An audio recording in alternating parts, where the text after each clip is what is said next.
નડિયાદના મંજીપુરા વિસ્તારમાં લઠ્ઠાકાંડની આશંકા વ્યક્ત કરવામાં આવી રહી છે. મંજીપુર વિસ્તારમાં દેશી દારૂ પીધા બાદ 3 લોકોના શંકાસ્પદ મોત થયા છે. મળતી માહિતી મુજબ નડિયાદની જય મહારાજ સોસાયટી પાસે દારૂ પીવાના કારણે 3 લોકોના શંકાસ્પદ મોત થયા હોવાનો મામલો સામે આવ્યો છે. નડિયાદ શહેરમાં લઠ્ઠાકાંડ જેવી ઘટના બનતા સમગ્ર પોલીસ તંત્રમાં પણ દોડધામ મચી ગઈ છે. દેશી દારૂના અડ્ડા પર દારૂ પીધા બાદ આ 3 વ્યક્તિના મોત થયા હતા.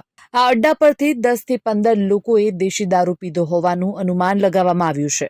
આ તમામ મૃતકોને સિવિલ હોસ્પિટલમાં ખસેડવામાં આવ્યા છે. જોકે મૃતક આંક વધવાની સંભાવના પણ જોવા મળી રહી છે. 3 વ્યક્તિઓના શંકાસ્પદ મોતમાં ખુલાસો થયો છે કે જેમાં ગાંધીનગરના એફએસએલ રિપોર્ટમાં સામે આવ્યું છે મૃતકોએ મિથાઇલ આલ્કોહોલ લીધું નથી.